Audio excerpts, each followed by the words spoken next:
point out that the sun shines down its power to all the world and makes the wind blow strong as it will. I wonder how gentle rains can fall upon the land, so lovely earth can stay lovely still. Hello, ladies and gentlemen. Welcome to the 510th edition of Energy Week with George Harvey and Tom Fennell. In the flesh. Who is, yeah, he's still in the flesh. But not in the studio. But not in the studio. Same old thing. Okay, first things first. Every day I get material on energy and climate change in the news, and I post it to my blog, geoharvey.com. You can go there and read the original articles that we're going to be talking about starting on the 9th of February. You go to the calendar and click on the date. The other thing is, and you can also get the link or the file, which is by scrolling down on the screen. The other thing that I want to talk about is the fact that we still need to get some funding for BCTV. This is an appeal for funding to BCTV to support Energy Week. And BCTV is tax exempt. And Tom and I don't get anything out of any donations. We had some donation activity this week, Tom. You might not have heard about it. No, I didn't. No, we got a very nice, one particular very nice donation. Was it specifically for us? It was specifically for Energy Week, yeah. Yeah, good. Yeah. What you do is you go to BrattleboroTV.org, follow the prompts and say that you want to donate. And then when you donate, which, by the way, I'm told that PayPal is a good way to do that. You go down and there's a place where you can put a message in, and you just say that this is for support for Energy Week. And we will very much appreciate that. We do have a little ways to go on the donations. So today is the 15th of February. We would normally record the show on the 16th, and I have a file if you get it that goes to the 16th. But unfortunately, this is my fault. Tom did his work without the Wednesday's material done. So we're going to have 18 items this week, and we're going to end it with Tuesday, the 14th, which was yesterday. And I hope I haven't confused everybody, but if you are thoroughly confused, don't worry about it, because it really doesn't matter. So it all comes out in the wash. It all comes out in the wash. Next week we will have 8 days that we will work on, and we'll make up for the fact that we're a day short this week. Anyway, we're going to start this show with an item from Clean Technica, and I'm putting the picture up. This is a Chevy Bolt. Nice looking little car. It's a nice looking car, yeah. And you notice no grill. No grill. Tom is really, he's one of those people who's very particular about grills. He thinks that the world will be saved if we can get rid of grills. Well, they got a kind of a phony grill there now, and I don't see why that's necessary. I don't either. But anyway, what do you got for a title for the article, Tom? Hurry. Chevy Bolt. I'm having a hard time reading it. Hurry. Chevy boots down an astonishing. Chevy bolts down an astonishing 47% to $19,995, which is the net after tax credit. Yeah. I'm not up on my car costs these days. Well, I'll tell you, $19,995 is pretty cheap for an electric vehicle. That's pretty low. Yeah. Let me read the synopsis. Any vehicle. Yeah. Now, let me read the synopsis. In 2021, the price of a Chevy Bolt was $37,495. Now, with a couple of price cuts, of the 2023 price is $27,495. So it's dropped $10,000. Now, if you can find a dealer in your area who will sell it at the MSRP. Tom, do you know what MSRP is? Manufacturer suggested retail price. Thank you very much. I can never remember what that is. With federal incentives, which are available until March, and March is coming up pretty fast, a Bolt can be had for $19,995. Now, I have to tell you, I'm not happy with the way they're doing the math here, because the $37,495 price in 2021, did that include a federal incentive? I don't know. I don't remember. There was a point. I can't tell you. Yeah, there was a point at which Chevrolet had sold enough cars that they were not offering incentives on it anymore. And now they're going to offer the incentives again. I don't know if that point was in 2021 or not. Well, we're still in a transition. Some people are traditionally sticking to fossil fuel fired cars. Yes. And of course, the all-electric car is here. It tends to be expensive, but it certainly is the way of the future. And you got to figure it this way: they're going to last longer. They're going to last. You know, Jason Cooper told me that his Tesla has over 200,000 miles on it. You know, I can believe that. And the battery is the original battery, and it's just as good as it ever was. So that car is as peppy as it ever was. Makes sense. It's nice. It means the battery's not degrading.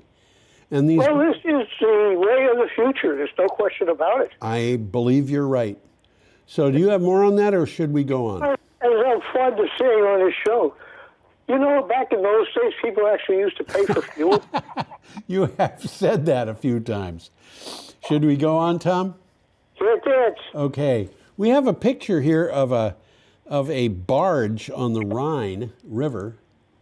Let me see if I can't pull that up. This is near Koblenz. The reason why I wasn't working is my mouse was upside down. Oh, your mouse is upside down. Not anymore. Oh, okay. Yeah. If you flip a mouse on its back, it's likely to go sleep. It could do that. Yeah. It's a nice little medieval town, isn't it? Yeah, and this is from BBC. And you know, I just want to say, when I was 15 years old, I spent a whole day on a riverboat. It was a side paddle riverboat going up the Rhine from Cologne to Wiesbaden. And that was fun. Oh, it was lovely, and it was the whole thing was stuff like what you're seeing here. It was just beautiful. Okay, BBC, what do you got for a title? Droughts leave cargo riverboats high and dry.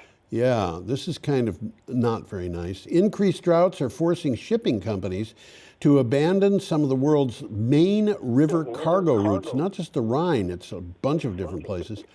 This is a woman named Anne Christina Slurk Anderson is making this warning. She's the senior director of global shipping giant Maersk.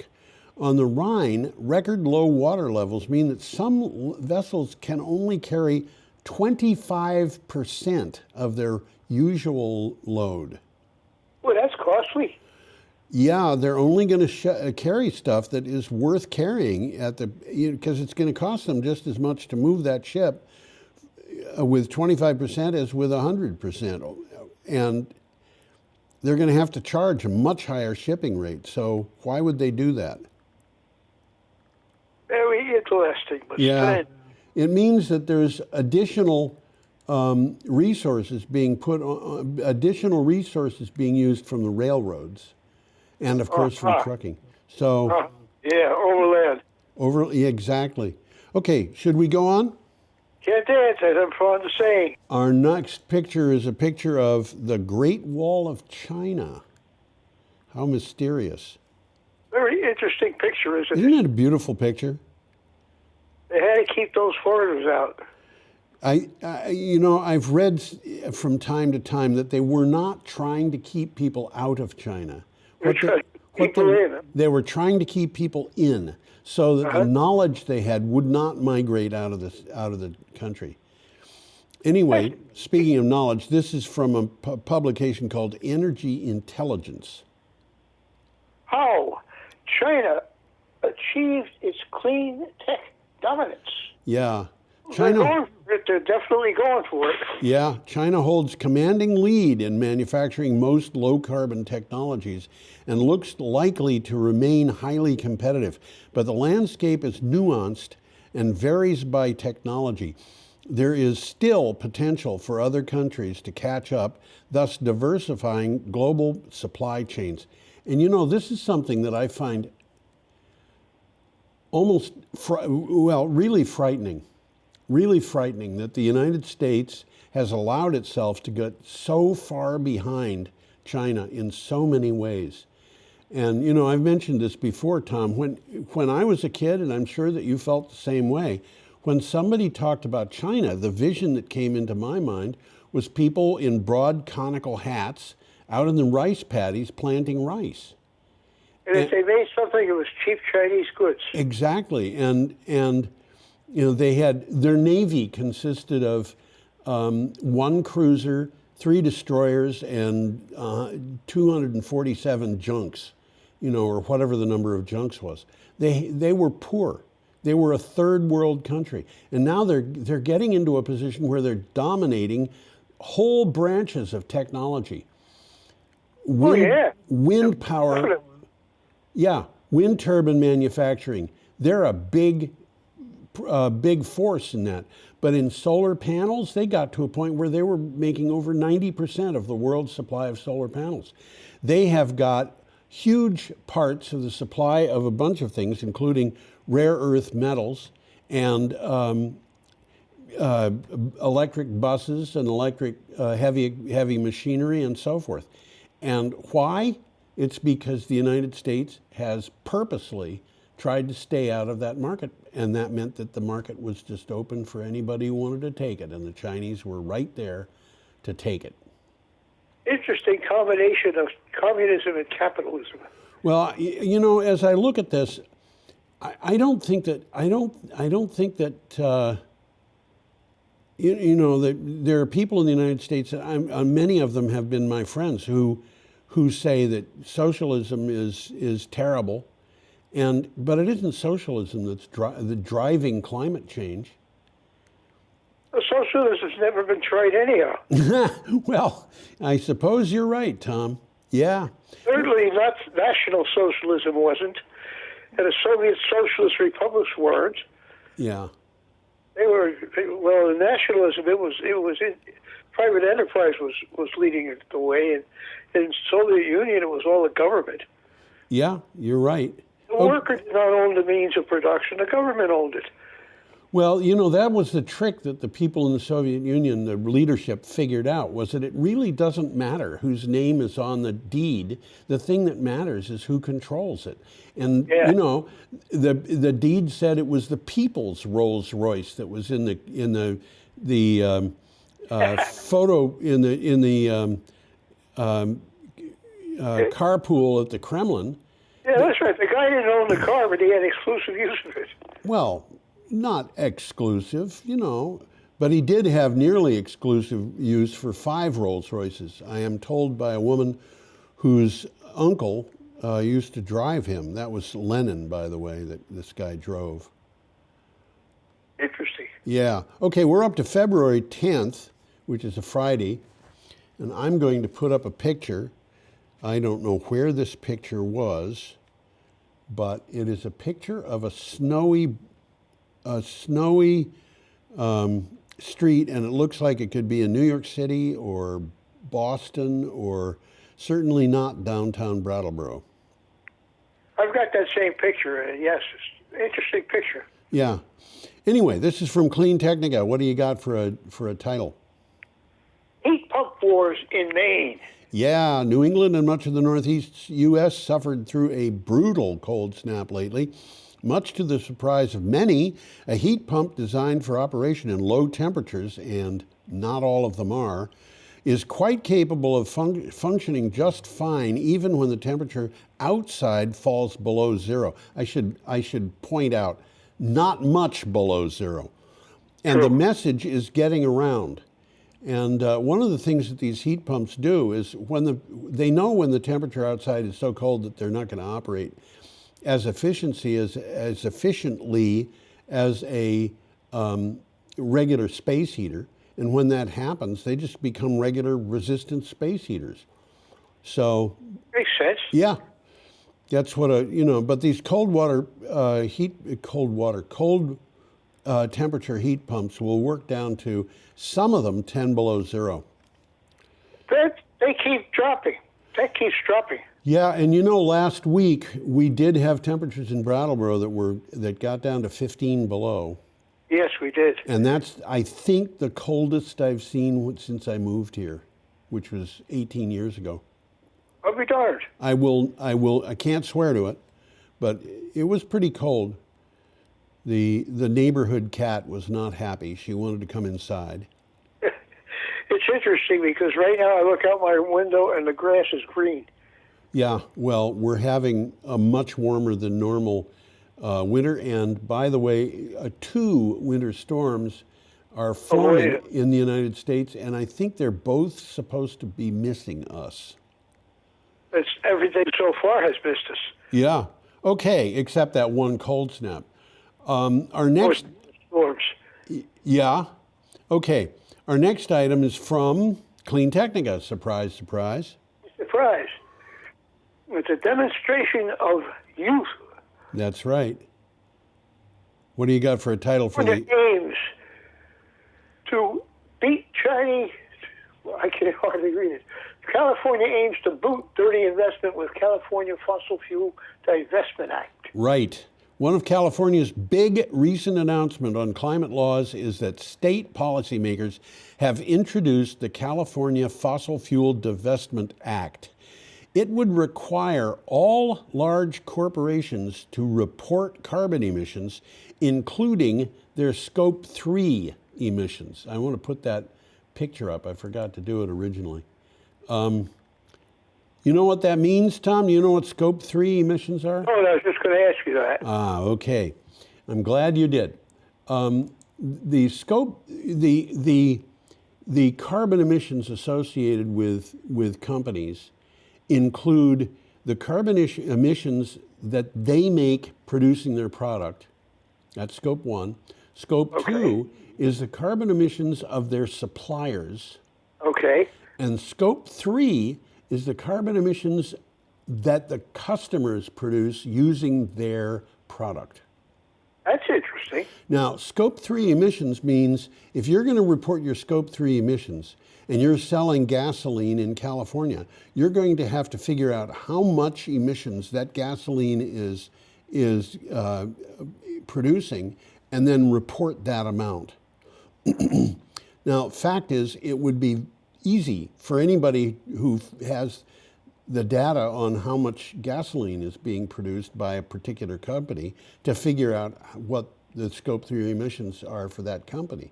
But the company has to report it, and that's a little unusual. So. A little bit strange. Yeah. So, should we go on? Moving in the right direction, but in a strange manner. Yes. Well, a lot of people have been complaining about the fact that the Scope 3 emissions are going unreported. Yeah. So we have a picture of Manila, and this is from Market Screener. And when I look at that picture, I think about, you remember the TV show Victory at Sea?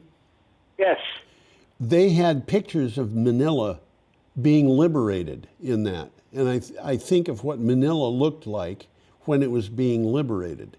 Looked like a fishing village. Compared to this, it did. Yeah, absolutely. It looked like a big, huge fishing village, but it looked like a fishing village. And now here we say, and I quote, Philippines Citicorp. That's right. Is for IPO to invest $4 billion in renewable energy. Well, $4 billion is a fair amount of money. It is. Yeah. More than I got. I've never seen that much money. Okay, Citicorp is a Philippines company. It's Citicorp Renewable Energy Corp, one of the Philippines' biggest solar power producers is planning to go public. IPO is initial public offering. That is a sale of stock to support a new company. They're going public to fund a $4 billion investment in solar projects over the next 5 years. That's according to the CEO. Citicorp hopes to, I'm sorry, I'm not speaking very well, to increase its solar portfolio to 5 gigawatts. And that is quickly. Gigawatts, baby. Yeah, that is a quick increase to 5 gigawatts. Wow. Yeah. So, more? This is the Philippines, which you think of as a third world country. Well, everybody's a third world country these days. The Philippines, China, Indonesia, India, they're all third world countries. The United States, it's a third world country. Everybody else is doing better than the United States. It's so frustrating. We should have enough sense to realize that there are reasons not to allow ourselves to be controlled by fossil fuel companies, which is what's happening. There's a symbol for that. It's the letter S with 2 lines through it. That's absolutely right. And that's what's going on. In the Philippines, it's a letter P with a couple of lines going through it. Which means basically the same thing. It means the same thing. P is for peso. Uh-huh. I don't know what S is for, but there it is. Okay. So Sterling. What? Sterling? Sterling? It could be. Nah. No, it wouldn't be sterling. Okay. We have an item from CNN and a lovely picture of a bridge. With solar panels all over it. There's solar panels all over the side of the bridge. Bingo. How did they do that? Huh? I said, how did they do that? It's a great idea. I think it's a good idea. You could put them on the parking garage down on Flat Street. You could put them, all over the place. Well, the biggest drawback with solar is it takes up a lot of real estate. Yeah. So if you could find real estate that is already there doing something, and you put this on it without disturbing whatever it is they're doing, you're way ahead of the game. Absolutely. The other thing is you don't need all that much real estate to produce the electricity you need. It seems to me do it right to grow things underneath them. Yeah, that's right. It seems to me that what I have read is that Vermont has about 9 times the space that is needed to get all its electricity from solar. And if you add in wind, you can. Yeah. There is no state in the United States that cannot produce enough renewable energy to provide 100% of its electricity. Okay, what have you got for a title for the article here, Tom? A subsidy arms race is kicking off between Europe and America. Yeah. By directing roughly $370 billion in federal funding toward a rapid build-out of clean energy infrastructure, the United States started a global subsidies race. World leaders say the package unfairly favors American companies, and they had no choice but to respond with their own hefty incentives. And it's not just Europe. This article, the headline says Europe, but Australia, they're doing the same thing. And I don't know about how the Indians feel about this, but the United States is putting a lot of money into growing solar power in the United States. Well, it is as well. Well, I think most of these countries are. And, we were in a position where if we were putting up solar panels, those solar panels probably came from China. I've interviewed a lot of people who put up solar panels, small solar companies in Vermont and New Hampshire and New York and Maine. And I can tell you that there is one company that I interviewed where they put up solar panels that come from India. But the rest of them, it was not, I shouldn't say almost exclusively Chinese. There were a few of them that were preferring American solar panels, and they were actually putting in the panels that they could get wherever they got them. Well, they might be buying panels at a built elsewhere, but the components of the panels are still built in China. Well, that was a big deal with Malaysia, but nevertheless, there's a good side to this, and the good side is because the United States is putting so much money into it, the Europeans are putting money into it too. They're complaining about the United States, but they're doing the same thing. Australians are putting the money into it also. They're all examining the idea of going to renewable energy much faster. So I'm not going to complain. Well, they're all taking their time about it because of inertia, but Yeah. fossil fuels are dead. Yes, that's true. Okay, our next item is from Clean Technica. We have a picture of a renewable, well, it's just called renewable energy, but it comes from the National Renewable Energy Laboratory. Oh, solar and a wind turbine. That's right, and they'll do everything they can out there to get everything they can. What do you got for title for the article? The economic tides just turned for states. Yes. Oh, for starters. Yeah, states. States across the country have a massive opportunity to boost their economies through the Inflation Reduction Act, which we were just talking about. And now, for the first time, that opportunity is quantified. Rocky Mountain Institute's first of its kind analysis shows the potential benefits for states, this is for the individual states, in savings, benefit, and employment. And the benefits are enormous. They're just enormous. Times they are changing. They are. And you know, we talked about how the United States was going to be seeing an increase, is going to be seeing no more net increase in natural gas generating capacity in the next 3 years. That happened as they were voting on that Inflation Reduction Act. This is going to be changing faster in the future. Well, one of the things that's causing that is the fracking isn't turning out to be as lucrative as they thought. Yeah, that's true. Okay, we are still on Saturday, but we've got an item here about Home Depot. Looks like they got something on their roof. Yeah, do you suppose that I did that on purpose, or do you think it was an accident? Oh, just an accident. Probably. This is from CSR Wire. Whoever they are. Whoever they are.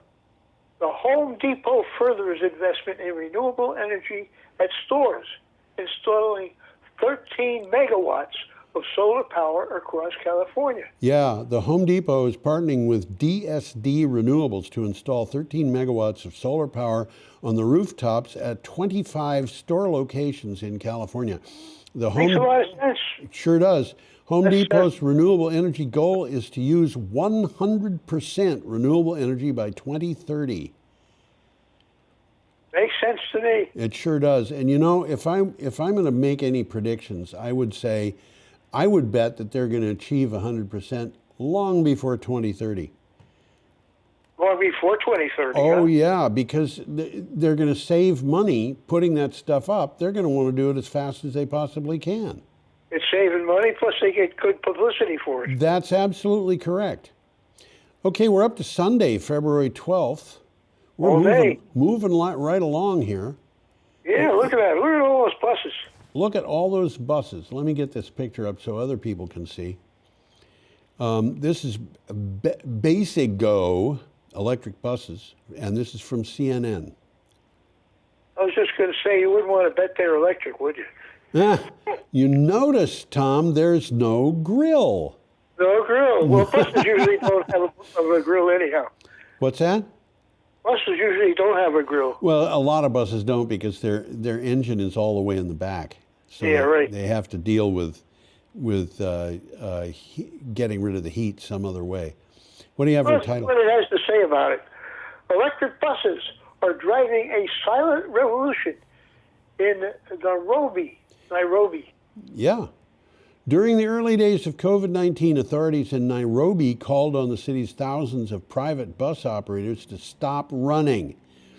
The result was that people could suddenly see Mount Kenya. Amazing. They had been in smog thick enough that they couldn't see Mount Kenya from Nairobi. The clear, hard to believe. Hard to believe. Well, the clear lesson was to stop using diesel power and adopt electric buses to move people. And that's the lesson, and now they're doing it. And, Picture. you know, there are third world countries. I love that term. It really tells you something about the United States. There are third world countries that are so far ahead of the United States in the adoption of electric buses. It's crazy. And one of the things that we've talked about in the past is the fact that Bogota, Colombia, a year and a half ago or whenever it was, put in an order for 1,002 electric buses. And in the United States, just a couple of months earlier, Bloomberg had done an inventory of American buses, and they found fewer than 700 in the entire country. So a city in Latin America was ordering more buses than we had in the entire United States, electric buses. Well, there's a lot of hydropower in South America. Oh, there's a lot, yeah. There's a lot of other things, too. Trees, if they would just leave them in the ground. What is? Trees. If they were just leaving in the ground? If they would just leave them in the ground, they'd have a nice, you know. Yeah, right. You're right. Absolutely right. Yeah. Okay. More on that, or should we go on? Did I read the title? About electric buses? I did. You did. It comes to an end, so let's move on. Let's move on. We have an article here from Clean Technica and a picture of a solar... Those solar panels. Those are solar panels. At least that's what I've been told. This picture is taken in Colorado. I used to live in Colorado. I lived in Denver. We moved out of Denver in 1951. So that was a bit of time ago. Yeah. The Denver I remember is not the Denver of today, I can tell you. Oh, that. I'm sure it's changed considerably. Yeah. What do you have for a title of the article, Tom? New solar farm is a carbon sink in a prairie reservoir. Preserver. A movement is afoot to quash solar development on farmland in the United States. But the case for rural solar keeps expanding. In the latest example, LightSource BP built a pair of solar farms in Colorado that double as carbon sinks and help to preserve 3,000 acres of shortgrass prairie. So what they're doing is, you know, they put up a solar farm which is going to provide electricity. The grass that grows on the other low plants that grow under the solar panels and between the solar panels, that's going to be made up of grass that's really not long enough to grow up past the solar panels and shade them. Right. And that is going to produce root systems that might go 10 feet down underground or more. So that is going to be depositing carbon underground. So you have a carbon drawdown. And on top of that, you've got the natural species that would live in that prairie can be fostered on those 3,000 acres of solar. So this is just another example of, it's not agrivoltaic, but it's, I don't know what you'd call it, but it's, natural park voltaic. What? A lot of interesting things are happening. There's a lot of interesting things happening. That is correct. No question about it. Okay, should we go on from there? Let's move on. Okay. SunPower now offers solar for multifamily properties, and the tenants benefit. Right. This is from Clean Technica. Many tenants can't get solar energy because they don't own the house. SunPower wasn't happy with this and decided to do something about it. It recently showed how 3 new customers took advantage of its multifamily solar business, passing the savings on to tenants. So that's interesting. They're going around the back door. They are, yeah. And people want this, so it's a good thing that they're starting to be able to give it to people. Well, as I've said before, people are going to say in the not too distant future. Can you imagine people used to pay for fuel? How often have you said that, Tom? 17 times, I'm counting. Oh, are you? I thought it was more than that. Okay, we are up to Monday, February 13th. More solar panels. And we have more solar panels. Oh, no, that's not, well, that's Concentrated solar. That's concentrating solar. So they aren't photovoltaic panels. Those are actually mirrors. And Want what to they're, explain a little bit of the difference to us? what? Want to explain the difference to us? Well, you know, a solar panel, you put it out in the sun, it's got chemicals on it that react in the sunlight. And it's not a chemical reaction, but it's sort of a chemical reaction. They give off electricity. And these things, those towers that are there, you can see that the top of them seem to be almost glowing. Well, there's a reason, and that is because they are glowing. And what these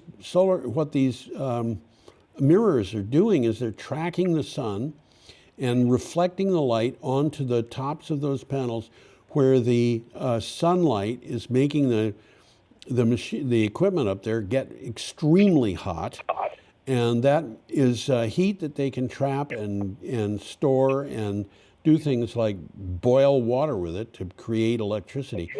It looks like solar panels are in fact mirrors.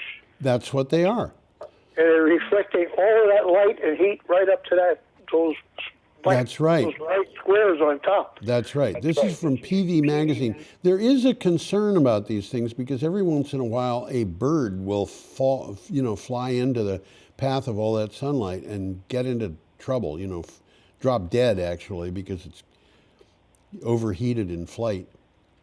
But you want to read the title for this, Tom? No, I don't want to, but I'll do it anyhow. Oh, okay. $65 million for a first-of-a-kind concentrated solar power plant.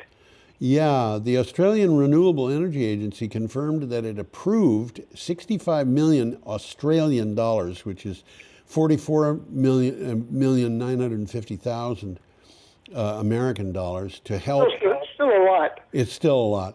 To help Vast Solar. Vast Solar is the name of a company.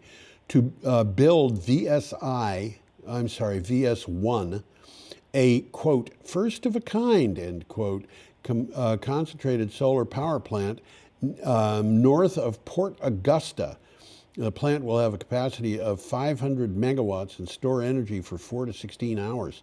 That's a big plant. And by the way, Port Augusta, in the middle of, and middle I mean halfway between east and west in Australia, there's a state which is huge by American standards, not huge by Australian standards, called South Australia. And Port Augusta is in South Australia, and it is a port. So, yeah, that's what they're doing. You got more on that? Have a tendency to be rather large. Well, things in Australia, they have, you were talking about the real estate that solar takes. They've got a lot of real estate in that country. It's almost the size of the United States, and it has something like, 16% of the population. It's a big deal. They have a lot of places that they can do things. Well, nature abhors a vacuum. Yeah, I'm a little surprised to hear you come up with that, because you don't think of that in terms of whether you can put renewable energy into Australia. But yeah, that works. Okay, and we have a picture of the Lincoln Financial Center. This is also from Clean Technica. Let me put it up. And looks like a football field to me. Well, it doesn't look like a bank, does it? But it's called the Lincoln Financial Field. Maybe all the bankers go out there, on Saturday afternoons and stand and wave their arms and scream about money. What do you got for a title? Solar everywhere. Clever and creative uses are coming, according to the landscape, or are dotting the landscape. Yeah, you're having a little trouble reading, aren't you? Yeah, there's a little bit fuzziness on my in my eyes. Well, you stayed in bed too long and didn't drink enough coffee.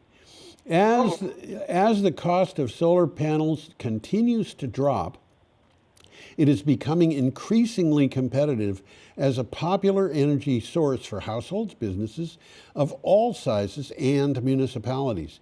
As a result, some solar applications are quite clever, creative, and imaginative. And what they're talking about is, places like this particular field.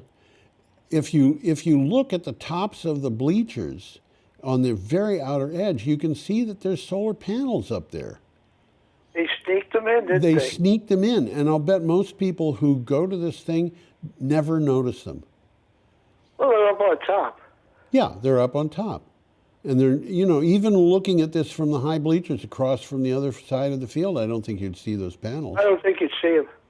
So there you have it. Very interesting. Yeah. Okay, should we go on? If I could get this thing to scroll, we will. Okay. Here we go, by Joe. I think it has scrolled far enough. Okay, we have a picture of an agrivoltaic system. How about that? We've talked about agrivoltaics. That makes sense, by the way. What? Agrivoltaics makes a lot of sense. Oh, yeah, absolutely. We have an article from Clean Technica. U.S. clean energy goals hinge on faster permitting. Yes. The speed and scale of climate crisis requires reforms to the way projects are cited and permitted to achieve our national goals. One analysis found that the project build time, including permitting, siting, and construction, for utility-scale solar and wind facility projects averages 4 years. That's ridiculous. Well, especially when you consider that a project like the size of the one that we're looking at there, if that were all set and the materials were all ordered and on the way and so forth, you could start building that thing in May and be done by September. For sure. It's easy. Waiting 4 years for a permit is ridiculous. That's where the problem is. You have 4 years for the permit, and on top of everything else, you've got people who insist that they want to prevent progress from going on. And why do they want to do this? Well, because of just about every reason you can possibly imagine. They had, objections being raised in some parts of the country where they said solar panels were putting toxic materials into the groundwater. And, when that happened, I looked at... That's ridiculous. Well, the fact is that there are solar panels that have cadmium in them, and there are solar panels that have arsenic in them. But they're all sealed. Yeah, they're sealed.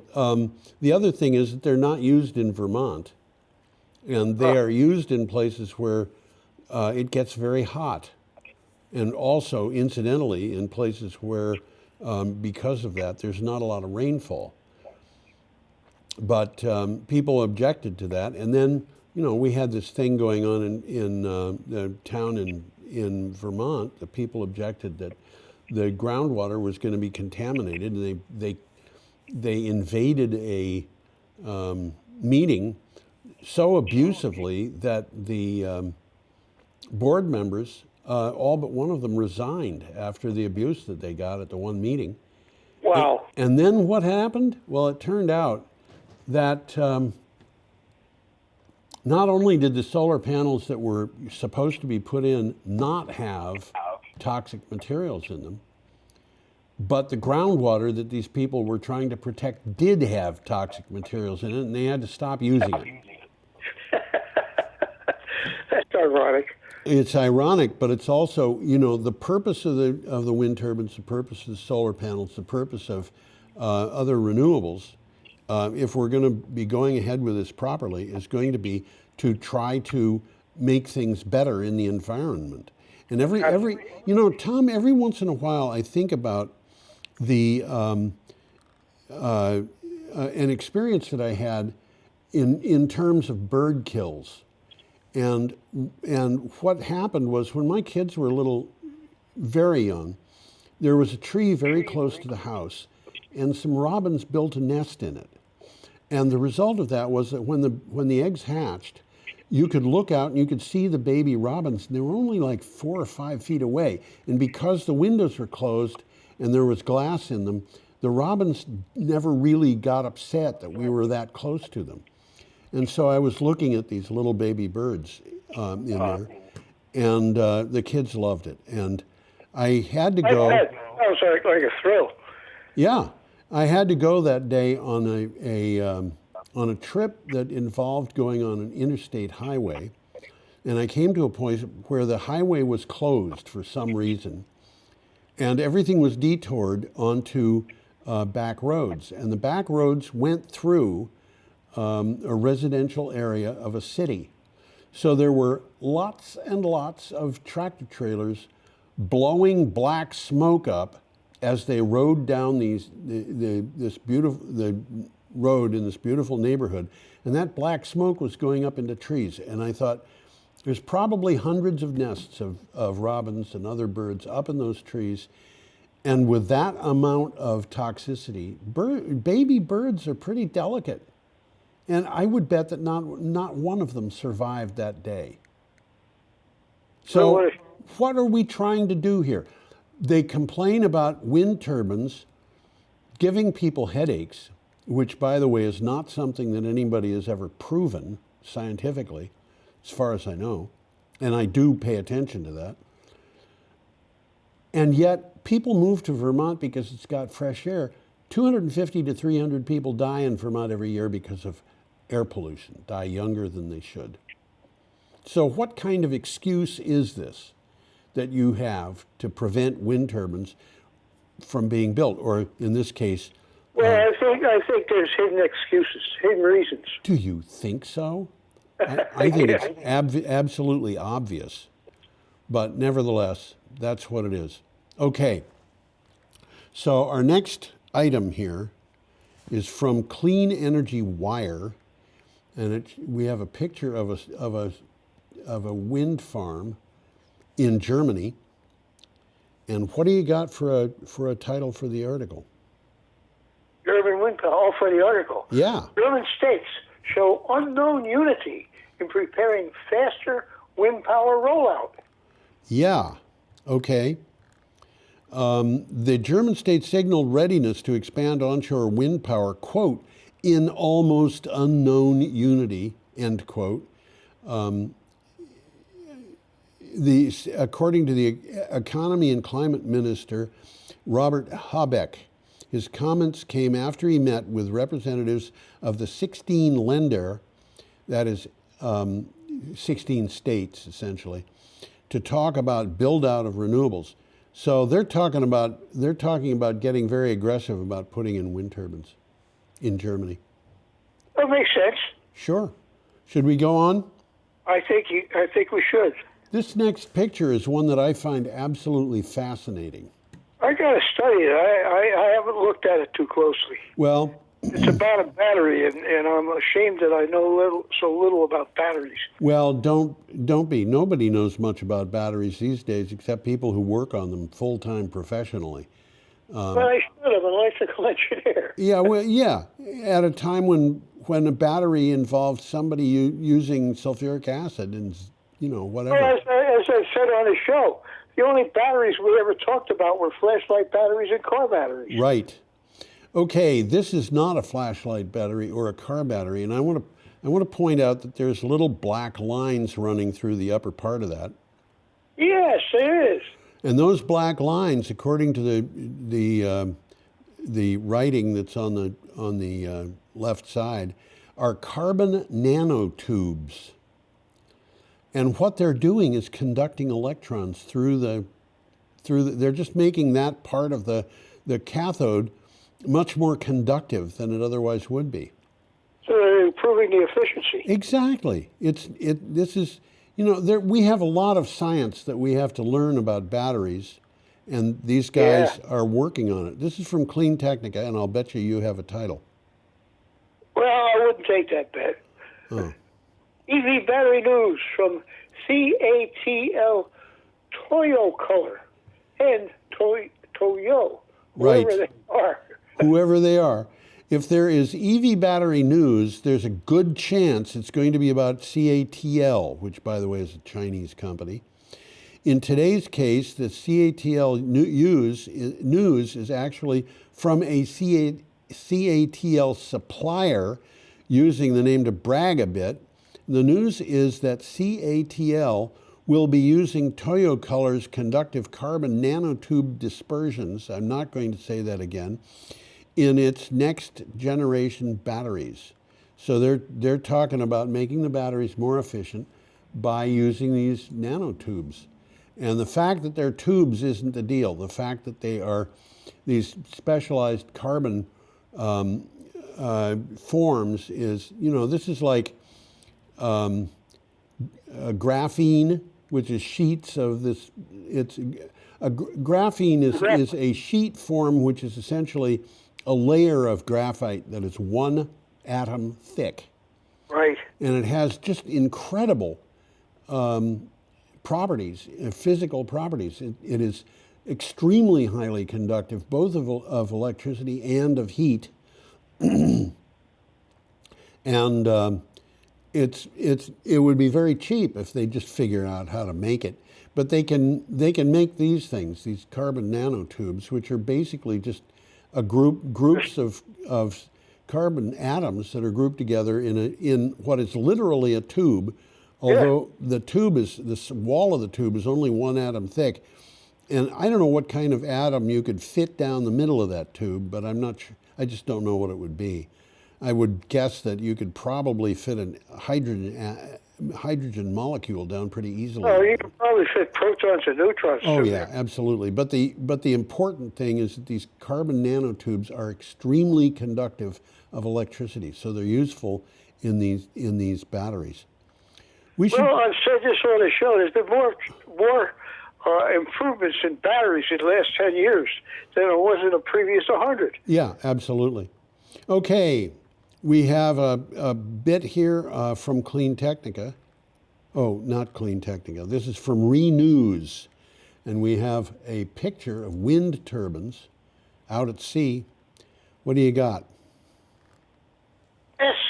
BOEW publishes 24 DDWW South Coast Wind Draft, EIS. You're having trouble reading here. This is BOEM, and it's 2,400 megawatts, so it's 2.4 gigawatts. Okay, well, gigawatts is bigawatts. That's good. The Bureau of Ocean Energy Management published a draft environmental impact statement for the proposed 2,400 megawatt South Coast Wind Energy Project in Massachusetts waters. The project, so that's what BOEM stands for. It's what it is. The project is a joint venture of Shell and Ocean Winds. It could provide power for more than 800,000 homes. That's a few. That's a few. That's right. Now, before we go on, I want to say that Tom was unable to get the next three items, and we hadn't planned to have them, so it's not Tom's fault. We're recording on Wednesday, and I haven't have them yet. Yeah, you didn't have them yet, and so what I'm going to do, they're part of the file for this week, but they're going to be included next week, and we will discuss them. So what I'm going to do is I'm just going to read the titles really quickly. The three items, and I'll put up the pictures that go with them too. The three items, the first one it's a picture of a solar charging unit at New York Institute of Technology, and the title is 2024 Budget Calls on NYPA to Help Develop Renewables. This is from Public News Service. The next picture is from Greenway, and this is from Clean Technica. The European Union is fit for 55 zero CO2 emissions. I'm having as much trouble as Tom is, for the new cars and vans in 2035. So they're planning on taking cars and vans to zero emissions by 2035. They're not kidding around about this. And the next one, It's doable. yep, the next one says this is a road in California that I'm showing pictures of. I used to live in California. I remember going out to Colorado Springs and Boulder and places like that in 1951. This is from Clean Technica. 10.5% of new vehicle sales, now electric vehicle sales in Colorado. So that's basically where we're going for the show. We're going to start with those three items next week. And I just read those off in case somebody picks up the file or goes to the website and sees these things and doesn't know why we didn't talk about them. We will talk about them. Okay. Interesting picture there. I don't know if that's some kind of a buoy or if it's a surfer. That's a surfer, I think. Yeah, that's a surfer. Kneeling on what it looks like he's kneeling on something like a surfboard, but he's got a paddle in his hands. Interesting. Yeah. Okay.